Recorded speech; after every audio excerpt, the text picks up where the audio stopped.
GCB, the moose, and the candy man.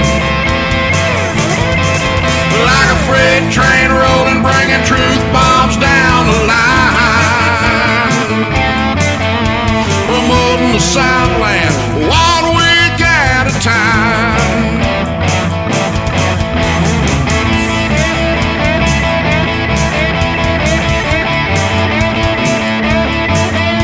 Promoting the Southland 1 week at a time. SCV Chat starts now. Welcome to SCV Chat. I'm your host for Evening Moose. And before we get started, please remember our disclaimer that the views and opinions expressed in this broadcast are not necessarily the views and opinions of the SCV, its GEC, nor any divisions, brigade, camps, or any other subsidiaries. How's everybody doing in Dixieland tonight? We have a great show along with a great guest prepared to y'all. I don't think he needs any big formal introduction. He has been on the show several times to talk about his book, Bust Hell Wide Open, The Life of Nathan Bedford Forrest. Of course, in his many other books, The Voices of the Confederacy. And to be honest, he's probably one of my favorite guests we have on here, Dr. Samuel Mitcham. Of course, tonight for this historical discussion, I'll talk about the fact that he has attended Northeast Louisiana University, North Carolina State University, and he got his PhD from the University of Tennessee. He's a very seasoned historian, a very knowledgeable historian. So there's no one I trust more to talk about tonight's topic. It wasn't about slavery, exposing the great lie of the Civil War. Of course, that is his book. I'll put it up on the screen real quick for everybody. Please go support Dr. Mitcham and go buy his book. It is a phenomenal book. And without further ado, let's go ahead and bring on our absolutely amazing guest tonight, Dr. Samuel Mitcham Jr. Well, thank you very much, Moose. Well, thank you for coming on tonight. Always enjoy a pleasure. Well, I always love having you come on. I know it's going to be a great conversation every time we do. And I couldn't pick a better person to help me celebrate this special day. For Mississippians, it's Confederate Memorial Day. And, of course, for everybody else, we have been celebrating Confederate Memorial Month all month of April. And I was sitting there and I was thinking about what I wanted to do. I wanted to do something big for April. We'll always have at least one big episode. And then it finally hit me that Dr. Mitcham contacted me a while ago, and he nicely hinted that he wanted us to do this as the next book review of his. By nicely hinted, I mean he told me he had a surprise for me and sent me the book so I would read it. And let me tell you, it's a phenomenal book. I am in the process of rereading it. It is so nice. I finished it for today's episode, and I decided that I really needed to reread it because there's just so much information, a lot of great information. We're not going to be able to talk about it all tonight, but we have a good little questions for y'all. So without further ado, Dr. Mitcham, are you ready to get into it? Let's go. All right. Let's just get this one out of the way. What was the cause of the Civil War? Well, that's a great question. A lot of people ask, and it's an invalid question. On the face of it, there are two things wrong with it. First of all, it assumes that there was one cause. There wasn't. There was more complex than that. History usually is. And the second thing, of course, as you know, it wasn't a civil war. A civil war in military parlance, everywhere except the United States that I know about, is a struggle between two or more factions for control of the government. So to assume that this was a civil war, you got to think that Robert E. Lee and Stonewall Jackson et al. Wanted to conquer and rule places like Chicago, Baltimore, New York, Philadelphia, Portland, Oregon, places like that. And not even their harshest detractors would say that. although I dare say that all 5 cities I've mentioned, plus many more, would benefit immensely from a benign Confederate military dictatorship. The U.S. Army redefined Civil War. Definition is about 2 paragraphs long, and the purpose was solely to give cover to the Lincoln regime. A better title for it, I like the title, The War for Southern Self-Determination, but absolutely nobody's picked up on that but me. I think the War for Southern Independence is also a very valid one. Stonewall Jackson called it our second war for independence. I think that's also good. There were multiple causes for the Civil War. What I'd like to do, if you will indulge me, I'd like to talk a little bit about the nature of history, because some of our people I respect, get it wrong. The popular definition of history is a study of the past. It's not. History is a study of the past with interpretation, and that's a key factor, because people, I've heard good people say, you can't change history. Well, yes, you can. You can't change the past, but you can change the interpretation. And if you change the interpretation, you change the history. A great example of that, if you want to talk about it, the interpretation, go to Tyler, Marshall, Texas, pick up a textbook. And the next time you're in Mexico, go to a public high school and pick up a textbook there. I guarantee the War of Texas Independence, the Alamo, the Mexican-American War, all of these will be covered completely differently. Same in Israel. Go to Tel Aviv. The history of Israel will be covered much differently than it would be covered in Gaza. The facts are the same, but the interpretation is different. And we see an evolution of that in the War for Southern Independence. From the 1870s to the 1950s, late 1950s, there was an unofficial truce between the North and the South. Both sides recognized and saluted the bravery of the other. It was conceded that the North fought to preserve the Union, to maintain the American empire, and because Old Glory had been fired upon. The South fought for liberty and to defend their homes. There were 2 great heroes in the war, Lincoln and Robert E. Lee. And the South admitted that slavery was wrong, but it never conceded that it was cruel, at least the way it was practiced in Dixie. You can make a good case for that by reading books published before 1960. And these are available to you today on Google Books. You can get Reverend Dabney and all sorts of great authors. This began to change in the early 1960s. Lyndon Baines Johnson was behind it. He invented the modern incarnation of identity politics, channeled the interpretation of history until the Civil War, as it was all about slavery, and it worked. He was catering to the black people. He wanted their votes, even though he privately looked down upon them and habitually used the N-word when the television cameras were not running. And it worked for him. Give him credit for it.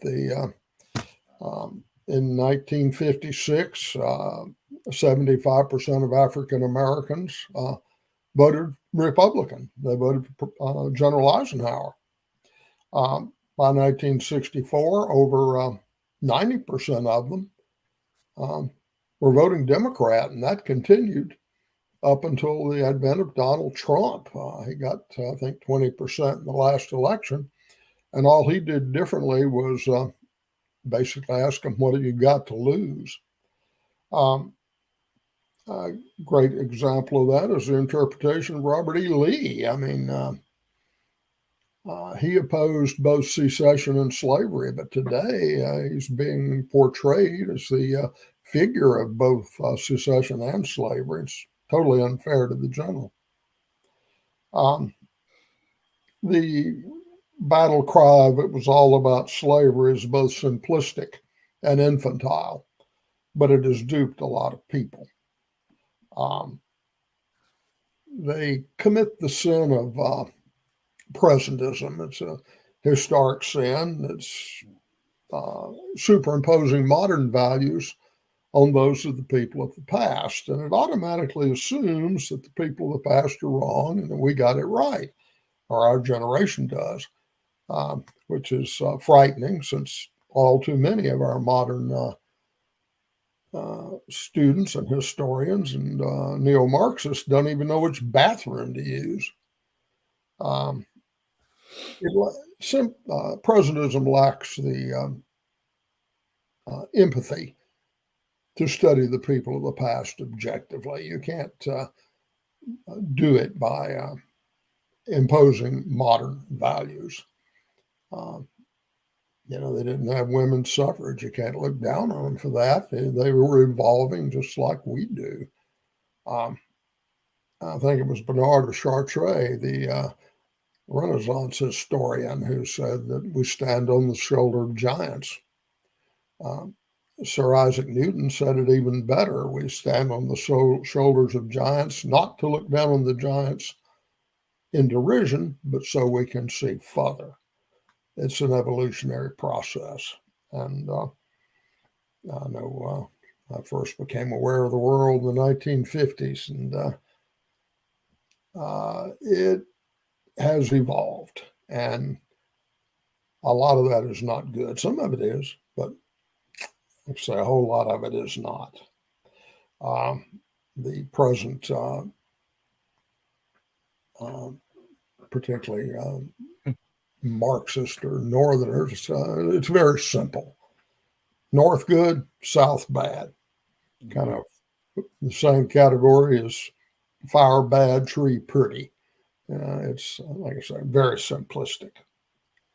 And they fail to understand the nature of history. History is messy. It's not all that simple. Matter of fact, Kevin Nolan Johnson, Dr. Johnson, recently made a bit of a revelation. He discovered that Abraham Lincoln was a slave owner. It was an accident. He might be a good guest for you to have one day.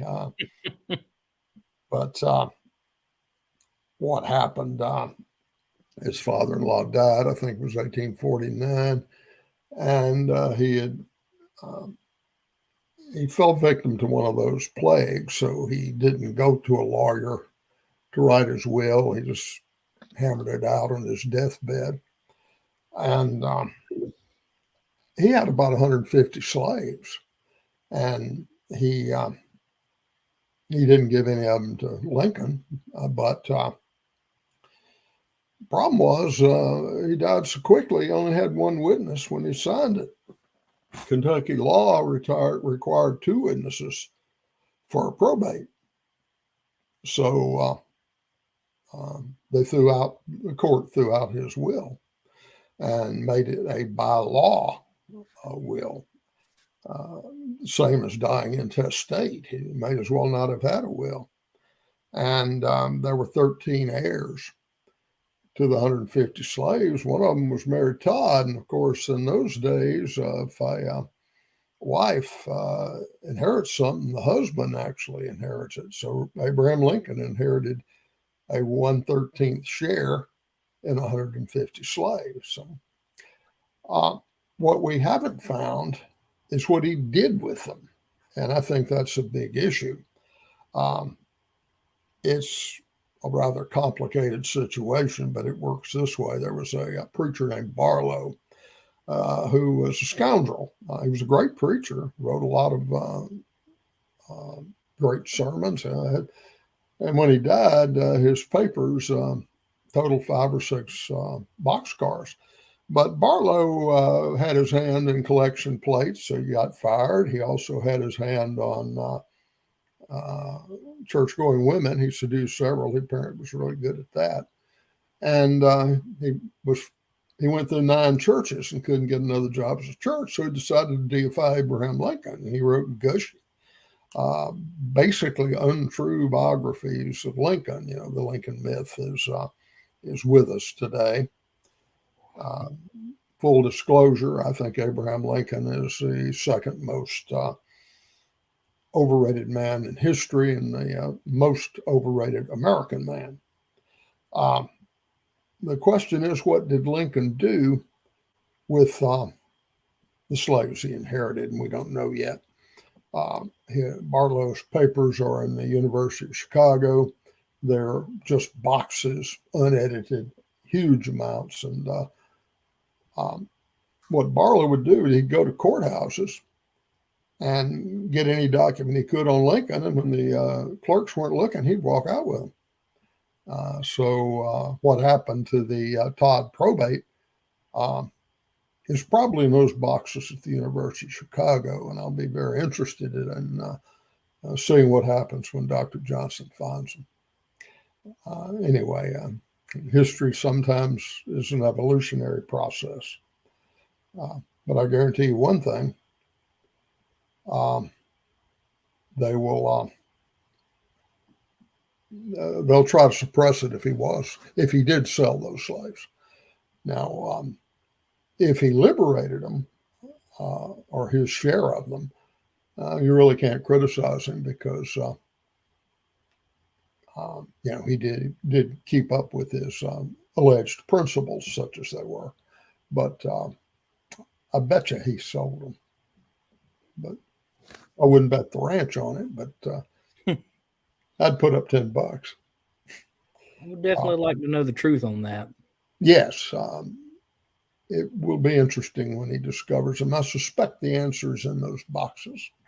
I hope he didn't destroy the evidence. But Barlow was crooked. We may never know.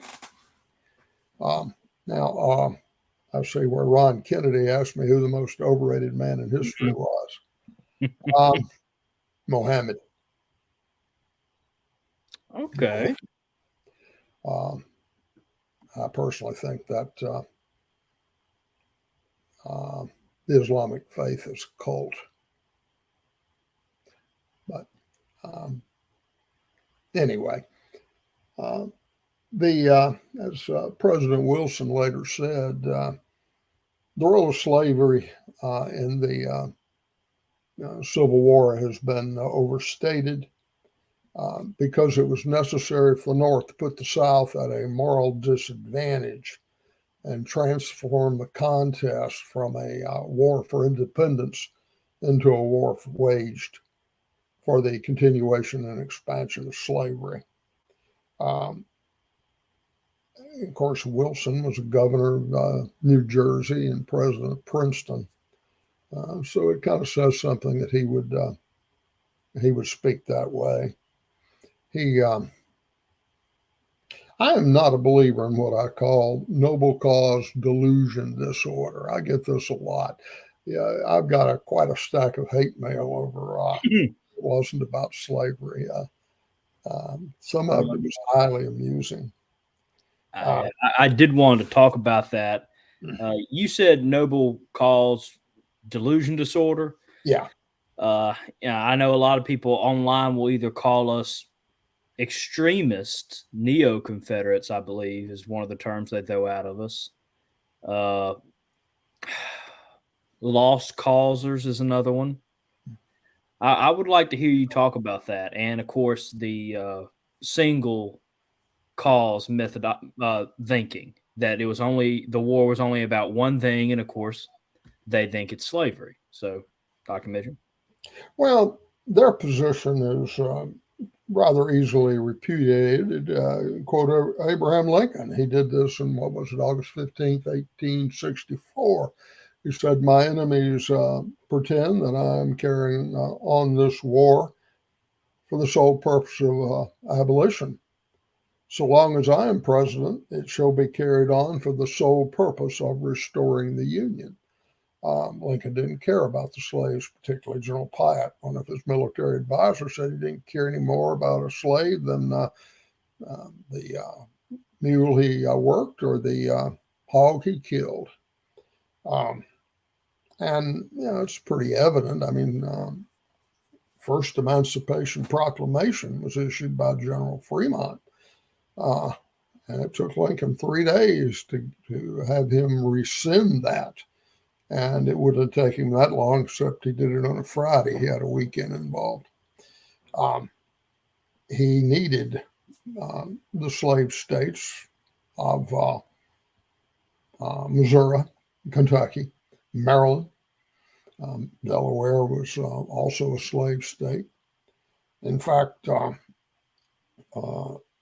he saw to it that West Virginia was admitted to the Union, and it was admitted as a slave state. Now, the Emancipation Proclamation was issued on September 22nd, 1862, and went into effect January 1st, 1863. West Virginia was admitted to the Union as a slave state on June 20th, 1863, 6 months after the Emancipation Proclamation took effect. And Lincoln had no objection to that. Matter of fact, he was behind it. It kind of shows his views of that. But the sufferers of noble cause, delusion, disorder, some, especially if they're in stage 4, are immune to logic and facts. What was it Thomas Sowell said? It is usually futile to try to talk facts and analysis to people who are enjoying a sense of moral superiority in their ignorance. And he got it exactly right. I mean, I've seen things saying, the South Carolina secession ordinance is proof that it was all about slavery. No, even if it had mentioned slavery, which it didn't, it wouldn't have proven that. The secession ordinances, most of them, never mentioned slavery. I also hear that Alexander Stephens' cornerstone speech is proof that it was all about slavery. Well, that shows an ignorance of history per se. The power of the vice president is limited by whatever the president says it is. And it is an absolutely sovereign office. I mean, the president tells you to go, you're vice president, the president tells you to go to Schenectady, New York, kiss babies, and you say no, there's really nothing he can do about it. But at the same time, you preside over the Senate, and that's it. Some vice presidents are used more than others. General Breckinridge was hardly ever saw James Buchanan, for example. But George Walker Bush was guided by a very powerful man, Cheney. Vice President Cheney had a lot of influence. Stephens and Davis didn't get along that well. They were not close friends, and Stephens and Lincoln were. But Alexander Stephens spent most of the war at home. When the Senate was in session, he went home because he had nothing else to do, probably bored. And also, they ignore the fact that Alexander Stephens said he was misquoted. So the cornerstone speech only means something if you think vice presidents set policy for the nation, and they do not. They never have, and probably never will.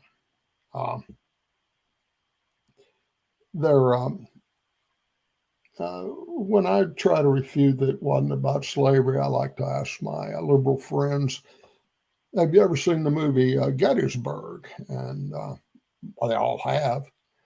And I remind them that only 6 to 7% of Confederate enlisted men owned slaves. Figures much higher for the officers, but only 6 to 7%. you've got to believe that they went into battle, went into that hell, so that the bourbon aristocrat back home could keep his slaves. And that stretches credibility far beyond the breaking point, even for a neo-Marxist. It always brings them up short. There were a lot of issues in the Civil War other than slavery.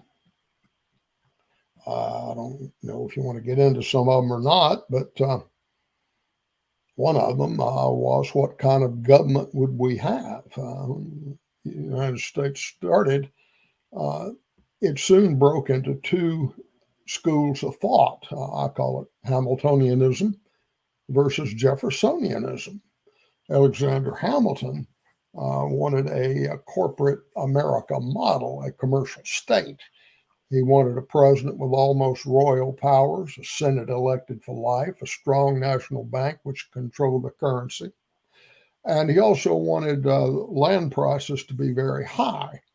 And the reason for that is, suppose you're an immigrant and land costs of public land, you can buy it, but it's too high for you to pay for it. You have to stay in the city, so you will be part of a regular labor pool from which corporate America could draw. And because there'd be so many immigrants, they could pay low wages. And if you got sick, just, sayonara, come on back someday if you ever get well. That was Hamilton's vision of America. And Jefferson's vision was governs best, which governs least. He distrusted the urban areas. And I think we can see today that he was probably right. And the intellectual heir to Hamilton was Henry Clay and his America system. And that was Abraham Lincoln's North Star. That's the one thing he never deviated from. He even begged to give Henry Clay's eulogy when he died and was allowed to do so. So there's your chain of title, Hamilton to Clay to Lincoln. On the other side, you had Thomas Jefferson, and his heir, I think, was John C. Calhoun. Had it not been for his full-throated defense of slavery, Calhoun would have gone down as one of the great political thinkers in American history. Even so, when John F. Kennedy wrote about the top 5 senators in American history, he included Calhoun. And Calhoun's intellectual heir was Jefferson Davis. And you never hear this argument brought up anymore. What kind of government will we have? Because it's been a dead issue since Appomattox. Hamiltonianism won at Appomattox. And in that sense, we both lost the war. I think another factor was Northern corporate greed. The federal government was used to subsidize Northern industries, such as the railroad. Gosh, they gave them every other section of land for 5 miles on either side of the tracks. The idea is the railroads could sell the land, make the money, pay off the stockholders, and build more railroad. And then, of course, the farmer comes in, buys the land, probably cheaply, produces crops, and the railroad ships them to the cities, making profits.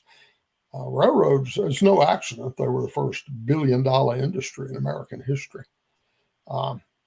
With the help of the government, they also subsidized northern canals, harbors. Now, they did some work on southern harbors too, but they spent 4 times as much on the northern harbors. And the South, which was through tariffs, paying about 82.5% of the taxes in 1860, was financing the federal government. The federal budget was $80 million. 70 million of it came from Southern tariffs. And the South was getting very little back in return. So you got 29% of the people paying 82.5% of the taxes. And they wonder why we've seceded. Now you got to remember cotton. The value of the exports of cotton in 1859 was $161 million. The value of all exports from the North was $70 million. So cotton's the big producer, and they had to pay the excise tax or the export tariffs, and the North was getting rich, and the South was too, because cotton was in great demand, and the South produced over 75% of the world's cotton at that time. But places like England didn't like paying all that money, and they were setting up their own cotton regions. The South saw it as a threat, and they should have, because it was. Anyway, the South decided the Union was no longer benefiting them, so they left. You want to do a controversial topic? Because one of the causes, you think we... At least you asked me first. Pardon? I said, at least you asked me first. Let's do a quick commercial break, and after this commercial break, we can jump into whatever topics you want. Sounds like fun. Just going to let you run with it. Thank you, before we get into the topics, please remember the views and opinions. All right. Tonight's Pop-Tart break is sponsored by the Kennedy twins' newest book, Jefferson Davis, High Road to Emancipation and Constitutional Government. Jefferson Davis, High Road to Emancipation and Constitutional Government was about how Jefferson Davis was a leader to the high road to emancipation. He looked for a day in which slaves would be able to participate and live in society. He did more, though, than advocate for this high road to emancipation. He practiced his beliefs in the ultimate emancipation of slaves. And many of his former slaves left with prosperity and the testimony about their former master who prepared them to be self-sustaining members of society. This book is available at www.kennedytwins.com and most online bookstores. The SCV Chat crew would like to thank the Kennedy twins for sponsoring tonight's Pop-Tart break. And we will be right back after this commercial break. There is a place nestled in the rolling farmland of southern Middle Tennessee. A home constructed in 1837, nearly lost to the ravages of war. Saved by a servant and a Confederate general. A place where families loved and lost. If walls could talk, what stories could be told? If a place, a home, can feel love, loss, pain, surely this is one of those places. Nearby is a more recent structure, and inside are the stories of heroes and heroines, stories of battles won and lost, stories of sacrifices made by the people of its native soil. A place that will tell the true and complete story of the Southland and the war fought for its freedom. From the causes that led to the conflict to the modern-day struggles to protect Southern history. Historic Elm Springs and the Confederate Museum at Elm Springs are the general headquarters for the Sons of Confederate Veterans. A place where the story of the Southland and its historic struggle is preserved and told. Come and discover your history. All right. We want to thank the Kennedy Twins one more time for sponsoring tonight's Pop Talk break with their newest book, Jefferson Davis, High Road to Emancipation and Constitutional Government, available at www.kennedytwins.com and most online bookstores. And now, Dr. Mitcham is about to try to give me a heart attack by throwing a controversial topic on a live news show. But I trust Dr. Mitcham and his historical expertise, so you have got my interest, sir. Let's hear this topic. Well, one of the causes of the war and the secession was Northern hypocrisy. It's never mentioned today, but if you read the newspapers and the accounts of the time, if you go back to the source documents, you'll find that Northern hypocrisy was a major cause. The Southern editors always beat the drum, and quite rightly so. You talk about the Kennedy twins, their book, The South Was Right, was great. And they pointed out that Massachusetts had slavery 78 years longer than did Mississippi. As a matter of fact, there's a man named Samuel W. Marrick. If he was apparently, it's unconfirmed, but he was a slave owner, the first one in Massachusetts. And if that's true, Massachusetts had slavery 92 years longer. The North freed the slaves, not because of any sense of great humanity, but because the industrialists preferred wage slavery to chattel slavery. It was more efficient. Pay them, they work harder. And they freed their slaves through a process called manumission. I don't know if you've studied that yet or not, but basically it worked this way. You had a liberation date for the slave. If a slave was born before that liberation date, he or she was a slave the rest of their lives unless master released them or they escaped. If they were born after that date, they would be a slave till they were 21. But it was carefully designed so the Northern slave owner would not lose any money. If you were born after the manumission date, for example, and you were a slave, you could pretty much count on celebrating your 21st birthday in a cotton field in Georgia, rice field in South Carolina, tobacco field in Virginia. Like I say, they didn't want to lose any money off the deal, and they didn't, which is hypocritical. Also, the headquarters of the slave fleets were not in Charleston or New Orleans or Savannah. They were in Boston, Massachusetts, and Providence, Rhode Island. Later, New York City became the leader. Portland, Maine had a sizable slave fleet. And they were good at economics. I mean, they manufactured rum in New England. They put the rum on the ships, sent it to Africa, sold the rum for slaves, usually at 200 gallons per slave. Took the slaves to the sugar plantations, mostly in the sugar plantations of West Indies or South America. Only about 6% of them went to the South or the United States. Relatively minor part of their business.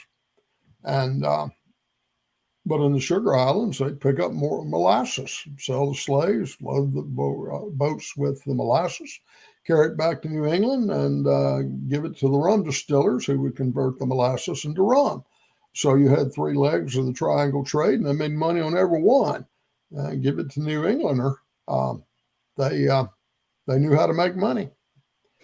And well, even Wall Street during those days, Southern plantation owner wanted to expand, buy more slaves. He might have to borrow money from Wall Street. And they wanted the slaves as collateral. They didn't want the land. Land was cheap in those days, but slaves were not. Good cotton hand would go for $1,500. The average farmer made about $200 a year. So you see, it was a big business. And the fortunes in Wall Street, I think James Madison said it, go through the cotton fields of Alabama and Mississippi. And don't think they turned their back on the slave trade just because there was a war. The slave fleets continued to operate until 1855, when Brazil became the last nation in the Western Hemisphere to outlaw the transatlantic slave trade. Brazil abolished slavery 3 years later. But the reason was the South was the only region in the world that the number of blacks increased naturally. Everywhere else, and the indigo trade and the sugar islands and so forth, they were dying off so fast they had to bring in new slaves to keep the production up. So they did. Not so in the South. Also, they talked about the Southern slave quarters. They were heaven on earth compared to the slums of places like New York. They couldn't even afford to bury their children. Talked about it in my book on the greatest American lynching, the draft riots in New York. One girl begged a richer man for a penny. He gave it to her. Someone murdered her for a penny. And a mom they were living in a cellar, which didn't have a paved floor, the dirt floor, so they buried her there. It was pretty horrible. And then the Carson Amendment, which Abraham Lincoln supported, it perpetuated slavery. It was introduced right after the Deep South seceded, and it said it would forever take America out of the slave business as far as federal government's concerned. It could not disturb a single domestic institution, including human bondage. It was spelled out.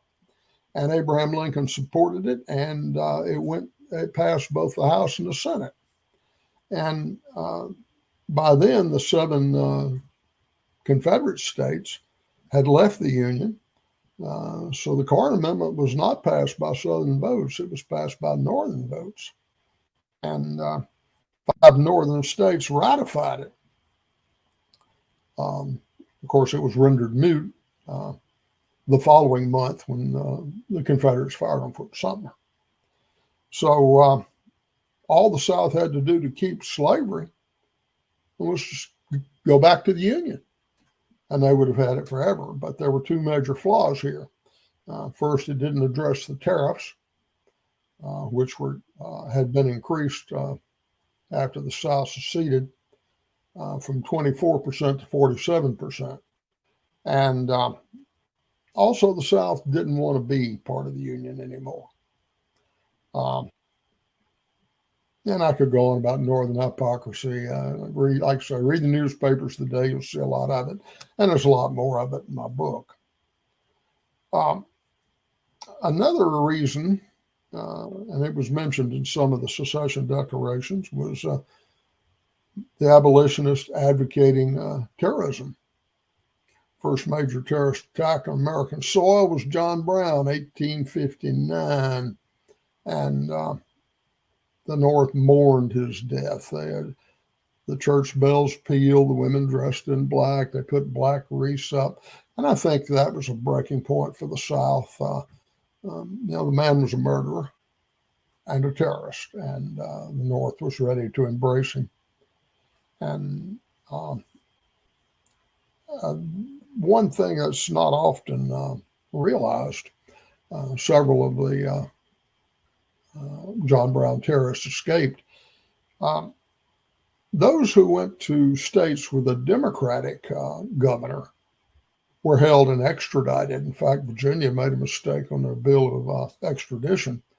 Governor of Pennsylvania said, we can't extradite it because you made this mistake, but we'll hold the man in prison till you correct it and get it right, and then we'll extradite him. Well, Virginia did. They sent him back to Virginia, and they hung him and sent his body to a public university as an instructional cadaver. The terrorists who escaped to northern states with a Republican governor, and specifically Iowa and Ohio, would not extradite the terrorists. They turned them loose and set them free. And the Southern editors and the Southern politicians were asking, well, what can we expect from a Republican president? The Democratic president, James Buchanan, sent in the Marines when Harper's Ferry was seized by John Brown and his terrorists. What would a Republican president do in case of servile insurrection? And the answer was probably nothing.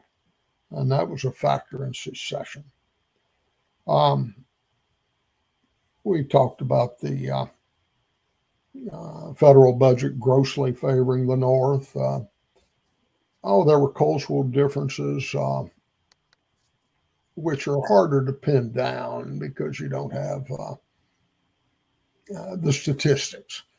But we were vastly different sectors of the country. I wrote about it in my book, Voices from the Confederacy. In fact, I used a Northerner to express it. His name was Dr. John Codman Ropes. He was physically unfit to join the Union Army, but his brother did. And he fought in the 20th Massachusetts and up until Gettysburg. The boy was killed at Gettysburg. But Ropes later founded the Massachusetts Military Historical Society, was a great writer, and you may be familiar with Fitzjohn Pope, who was made Porter, who was made scapegoat by General Pope for the defeat at the Second Manassas. Ropes was the guy who wrote the book that got Porter a retrial and a fair trial, and he was exonerated. So Ropes was a fair man, a good historian. And if you would like, I'll share what he wrote just briefly. Yes, go ahead. Okay, you might enjoy it. He said, the population of the southern states, almost wholly occupied with agricultural pursuits, was necessarily accustomed to life in the open air, to horses, to hunting and fishing, to exposure to unusual physical exertion from time to time. Such conditions of life naturally fostered a martial spirit. Then the aristocratic regime which prevailed in the slaveholding states was conducive to that preference of military over civilian pursuits, which has generally characterized aristocracies. Young men of the better classes eagerly embraced the profession of arms, by far the noblest of the exercise of the higher virtues to them, and for the allowing the distinction in the state. They made excellent officers, while those below them on the social scale, sharing as they did largely the same feelings and possessed the same ideals of life and duty, made admirable private soldiers and warrant officers. Endowed with a marvelous capacity for endurance, whether physical exertion or lack of food, uncomplaining, ever ready to fight, the soldiers of the South made first-rate material in the hands of able officers who so generally commanded them. They loved fighting for its own sake, and no more willing troops ever responded to the call of their leaders. It cannot be doubted that the Southern volunteers frequently scored successes over their Northern adversaries for the simple and sole reason that to them, the game of war was not only a perfectly legitimate pursuit, but one of the highest and noblest, if not the noblest, that could claim the devotion of brave and free men. They went into it con amore, out of love. They gave to its duties their most zealous attention, and they reaped a full measure of success which those who throw themselves with all their heart into any career deserve and generally attain. I thought that pretty much summed up a lot of our victories. Anyway, I included that, and that was part of it. Cultural difference, the North didn't feel that way. the South is a place, North is the direction. And we could go on and on about culture. I don't want to because of the time factor. Political power was another one. The demographics were changing, and the South was becoming an economic colony of the North. As soon as the Deep South seceded, they increased the tariff on cotton from 24 to 47%. There are constitutional issues, especially secession. Carl Jones, Paul Gramlin, the Kennedy twins could go into it at great depth and do. I more focus on the 10th Amendment. Anything not in the Constitution belongs to the states or the people, and secession is not mentioned. Now, it was in the Articles of Confederation. The preamble of the Articles of Confederation declared it was a perpetual union. But even so, every state seceded from the Articles of Confederation. They built the United States Constitution, and the concept of the perpetual union is conspicuous by its absence. It didn't appear in the U.S. Constitution. In fact, I think Shelby Foote got it right. He said, of the South, if they knew they couldn't get out, they never would have gotten in. And after the war, it was pretty evident. Jefferson Davis was a prisoner, but he demanded a trial, and they denied it to him. Senator Sumner, one of the more hateful abolitionists, wrote the Chief Justice of the Supreme Court, Case, who had been in Lincoln's cabinet, that to try the Southern leaders for treason would be the ne plus ultra of folly, because by the Constitution, secession is not treason. And even though Davis demanded to be tried, they refused to do it. Another factor that's not generally mentioned, which I talk about, is 19th century fake news. We think of that as an invention of the 20th, 21st century. It's not. I'll give you an example. Virginia considered abolishing slavery in 1832, and probably would have, but they couldn't work out how to do it. Even so, 58 members of the legislature voted to abolish slavery as opposed to 65 who wanted to keep it. Having been defeated, the pro-abolitionist group had a resolution declaring slavery was evil, and it passed. But because of abolitionist propaganda, 4 years later, there was another revolution in the Virginia legislature, and it made advocating abolition a crime because of the hateful propaganda of William Lloyd Garrison and several others. And this resolution passed. In 1830, there were 106 anti-slave societies in the South. The North had 24. But the abolitionist fake news and propaganda made it a regional issue. It wasn't about slavery as much about we hate the South. And do you know how many anti-slavery societies there were in the South in 1850? Zip, zero, nada, no, none. So that was definitely a major factor. And the abolitionist newspapers did not confine themselves to the truth.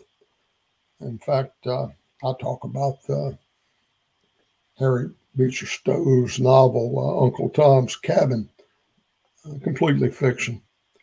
But many of the new immigrants from Europe mistook it for truth. And there were economic issues, especially right after secession. The North had a 47% tariff. The Confederate States of America also had a tariff. but it was a revenue tariff, not a protective tariff. And a Confederate tariff was 10%. They figured it was good enough for God, it was good enough for them. And that changed things in the North because if you look at the newspapers right after secession, general attitude was either good riddance or to the southern states, or as General Winfield Scott said, let our erring sisters depart in peace, paraphrasing Jefferson. But the New England commercial interests got to the newspaper editors because, imagine that you're a British exporter. Are you going to Boston, New York, where the tariff's 47%? They're going to go to Charleston, New Orleans, where it's 10%. Well, it's a no-brainer. And the loss of the South would have been economically devastating to the Northern economy and also the Northern government, because $70 million of the dollars going into the $80 million federal budget came from the South. Lincoln couldn't use his government. In fact, his first inaugural address, he made it very clear. That was one historian called his slavery forever speech. He said he had no right to interfere with slavery in the South, didn't intend to, but he would go to war to collect his tariffs. And he did. Lincoln provoked the war. Now, the documentation for that's rather buried. I've found it in the official history of the Union and Confederate navies in the War of the Rebellion, Volume 4, after page 400. And it had some interesting insights. You can trace the diplomacy. Lincoln was saying one thing to the Southern representatives. Well, I take that back. He wouldn't speak to them. But Secretary of State Seward, a man not noted for his integrity even before this, was saying one thing while Lincoln was preparing him for war. And he got his war. He had to. He had to provoke Jefferson Davis into firing the first shot. And he was very successful in doing so. Matter of fact, there was one very interesting order, which you got to have a little time to understand. But it was on April 2nd, 1861. This is 10 days before Fort Sumter. At the behest of Abraham Lincoln, Winfield Scott, the commander-in-chief of the Army, sent an order to Brigadier General Harvey Brown, ordering him to take a fleet, set up a battle group, and carry it to Fort Sumter. And it's interesting because this is an Army general-in-chief giving a order to a Union general, but it was countersigned by Abraham Lincoln. Now, why would that happen? No general needs a presidential countersign. And the only explanation is Winfield Scott didn't want to be blamed for starting the Civil War. He probably put the order in front of Lincoln and said, "You want it, you sign it." And Lincoln did, because Lincoln, frankly, wanted a war, and he outmaneuvered Jefferson Davis and got it. I mean, Davis, the Confederacy had been established, less than 2 months? If Davis had let Lincoln reinforce an island in the middle of one of the South's biggest harbors, he might as well have resigned. Now, you will have people that talk about how the South started the war. Did they? Well, they undoubtedly fired the first shot. But to decide they fired the first shot, start the war, Jefferson Davis said no. And what I like to do is ask him about December 7th, 1941. 6:37 in the morning, the U.S. destroyer Walsh spotted a Japanese submarine in U.S. waters. It opened up with its main battle guns and depth charges and killed everybody on board. And this was the first shot in the Battle of Pearl Harbor. Now, if you hold that the side that fired the first shot started the war, you would be inconsistent if you didn't believe the United States started the war in the Pacific, because we undoubtedly fired the first shot. The 180 Japanese fighter bombers and torpedo planes did not arrive over the naval base another hour and 11 minutes. And I don't believe we started the war in the Pacific, and I believe Jefferson Davis was provoked. And I'm sorry that he was outmaneuvered, but I don't believe we started the war. I think we responded to infringement, and Davis knew. Davis was nobody's fool. He knew that if he allowed this provocation to pass, it wouldn't be the end of it. There would be others. So, yeah, those are some of the things I cover in the book. We got a little time. You want to throw some questions at me? I see people are writing in, but the thing about it, you don't have time to read the comments till after the show. Yeah, sometimes, especially on shows like this, they'll just start flying through, and you can't really get to them in time. But I was able to save a couple. Let's see if I can find them.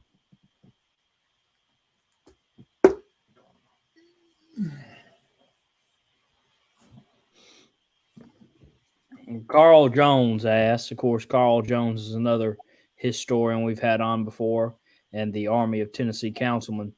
Was secession an act of war?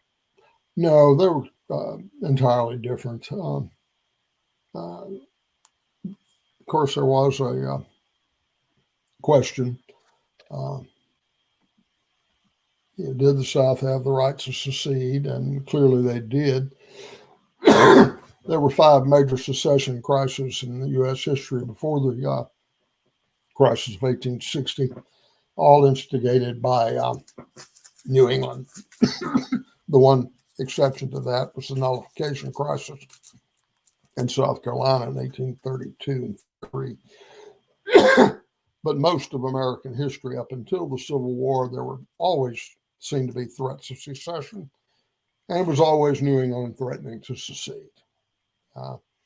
And nobody questioned their constitutional right. Matter of fact, they had a secession convention in Hartford, Connecticut during the War of 1812, and decided not to secede only for practical reasons, had nothing to do with constitutionality. Nobody questioned whether they had the right to secede or not, because this nation was born of secession. What is the Declaration of Independence except the most beautifully crafted ordinance of secession ever written?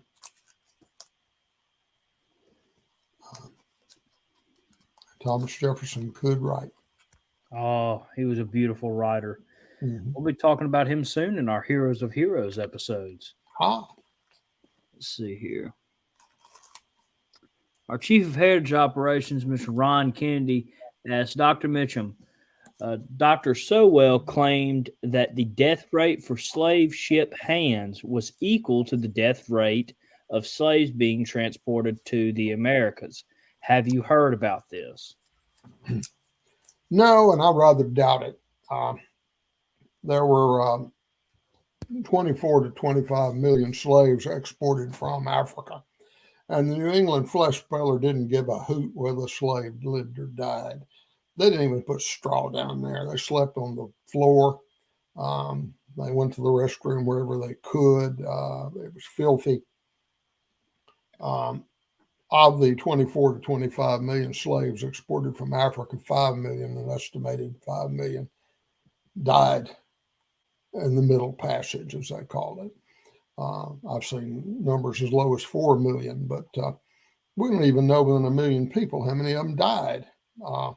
I don't think that many, I feel certain that many sailors did not die. I did find a interesting thing I put in my book about the profit margin on slaves. One fellow got one slave ship and made the modern equivalent of $916,000 on one trip. Theodore Kno, and he wrote a book about it later. It was about money, and they didn't care if those slaves lived or died. They had a certain amount of wastage, as it was called, and they die, they throw them overboard, and that's it.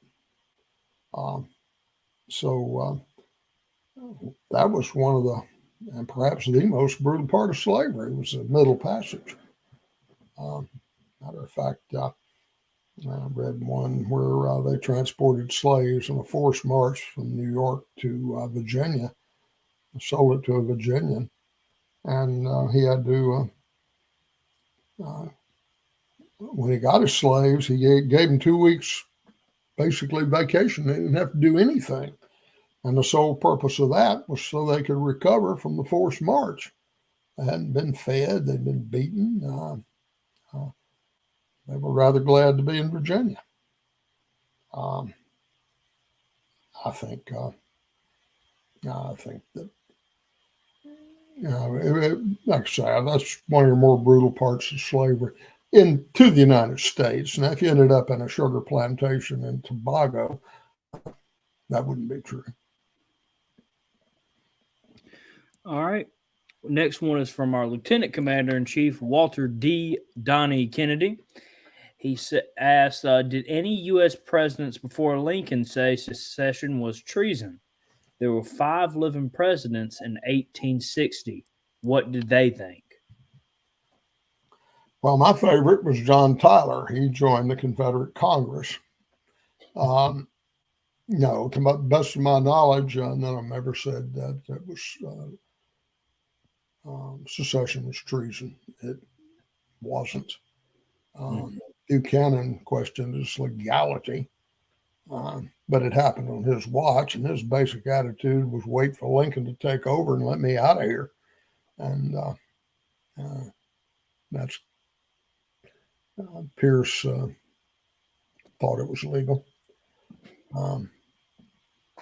No, I don't.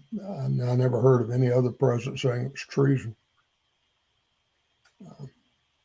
I say it was considered illegal until after we lost the war. Yeah. But what Benjamin Franklin said: treason is never illegal in the first person. Our treason. It's only illegal in the third person. Their secession. So. Anyway, the issue of the legality of secession was left to the final arbiter, war. And after Appomattox, a lot of people thought the Southern leaders should have been tried, but cooler heads prevailed because, frankly, they knew they couldn't win because by the Constitution, secession is not treason. All right. We got a couple more questions and we'll call the night. Greg asks, didn't the Union illegally fortify Fort Sumter? Well, we're getting to the illegal thing. We live in a very litigious society. It's questionable whether it was legal or not. Was it federal property? Was it state property? The state claimed it. Feds thought they had a right to establish a fort there. They did have a fort there, but it wasn't occupied. Buchanan assured the South Carolina delegation in December of 1860 that it would not be occupied. They visited the White House right after the state seceded. They wanted to finalize the accounts. South Carolina wanted to pay its share of the national debt before it left. And it was agreed that they would not occupy Fort Sumter. Simultaneously, a U.S. Major, Don Carlos Buell, showed up and discussed it with the Union commander, Robert Anderson, and they decided it should be occupied.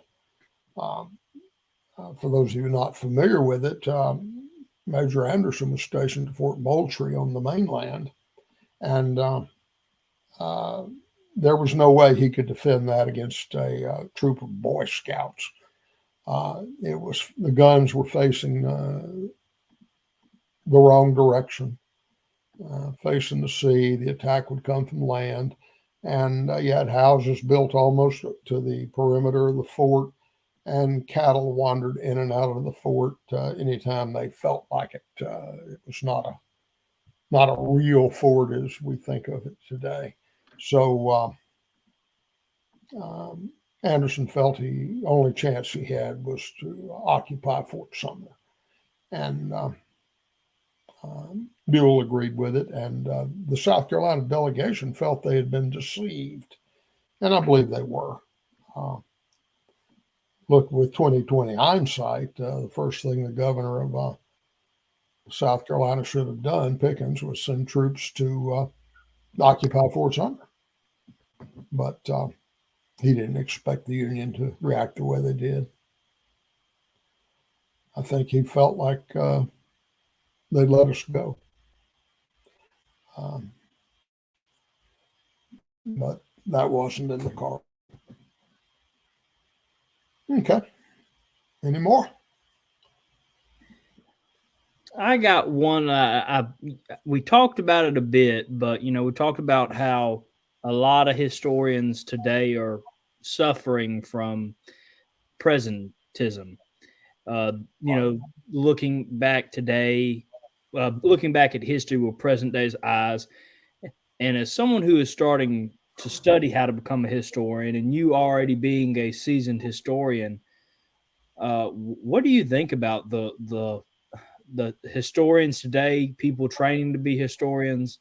What do you think about all this? That people are just so hard focusing on trying to really destroy history, and we rework it to how it suits them.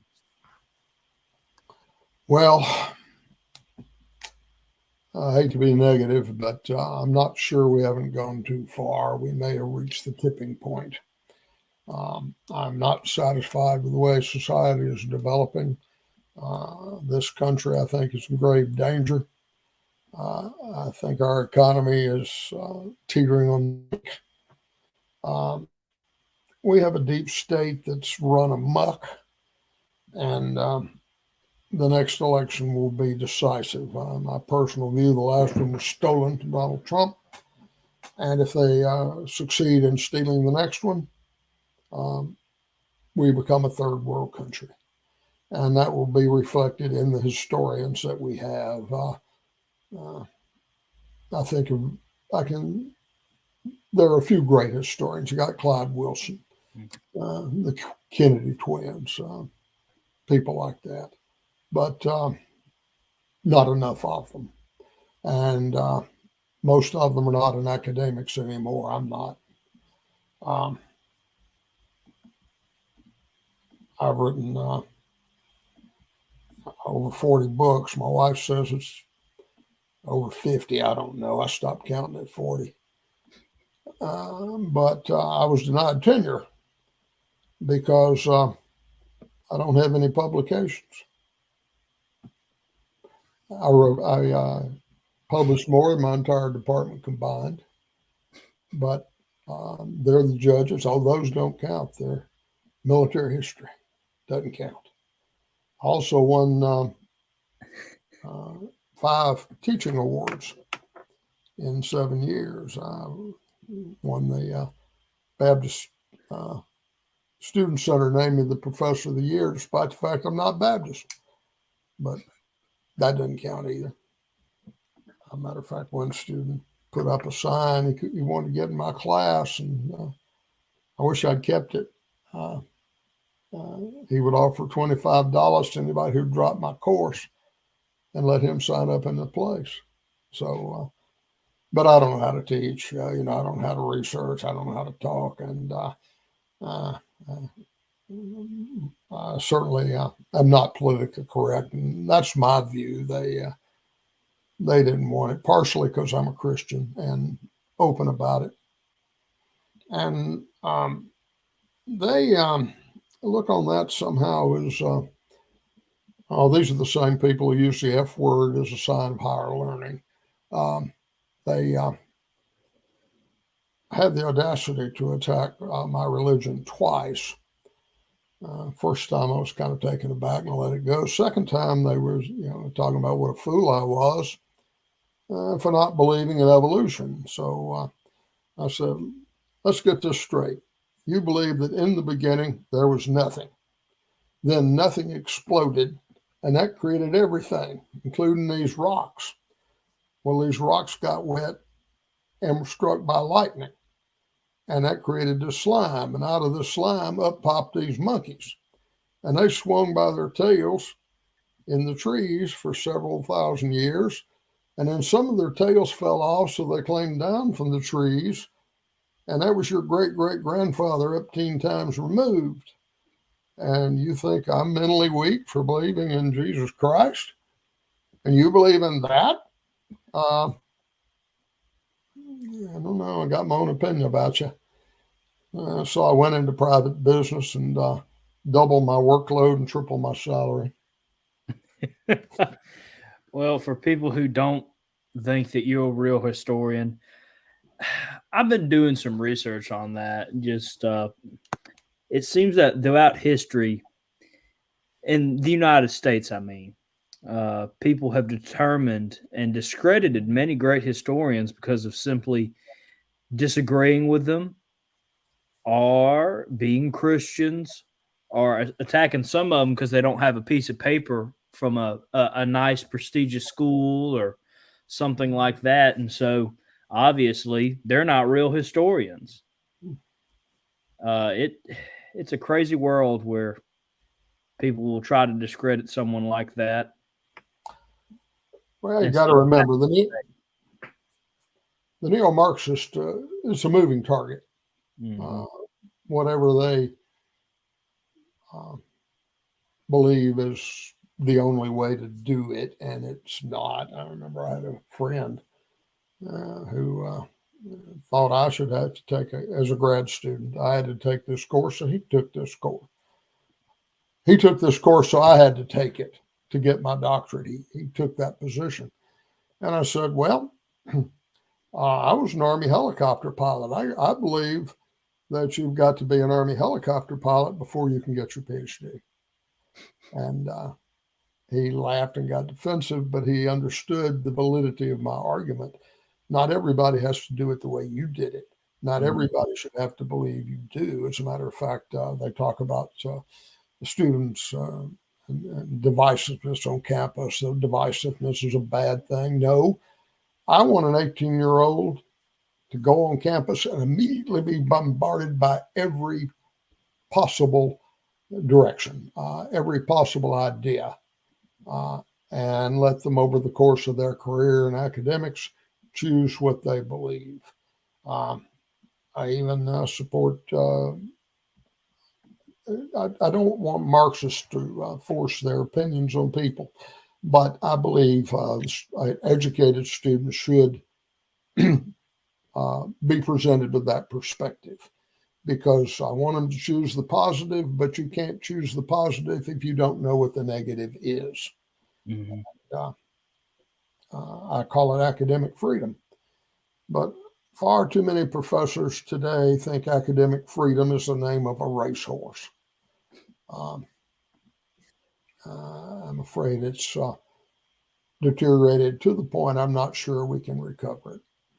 You got places like Hillsdale, well, it's still open, but American education needs to be thoroughly reformed, top to bottom, and I don't know how you go about doing that. I 100% agree with you. And you can't do it and keep tenure. Yeah, that might have had good intentions behind it when it was first made, but it is not recently. I can definitely attest for it from where my academic college background started. Hint, hint. I want to thank Dr. Samuel Mitcham Jr. for coming on tonight. Great show as always. I believe you knocked it out of the park, sir, so thank you. If you want to support Dr. Mitcham and the book we talked about tonight, and do you want to learn more about this topic, of course, go find his book. It wasn't about slavery, exposing the great lie of the Civil War. I have posted a link to the one on Amazon in the chat below, of course. If you want to support it a different way, there are other stores that have it. So if you don't want to support Amazon, just go on Amazon, copy the title, put it in your Google search, and you'll find hundreds of places that have this great book, luckily. So if you have any trouble, of course, you can contact us here at SCV Chat, and we'll be happy to direct you to some of Dr. Mitcham's great books. He has plenty of them. You could spend all the time in the world reading all his great books. Thank you, Dr. Mitcham, for coming on tonight.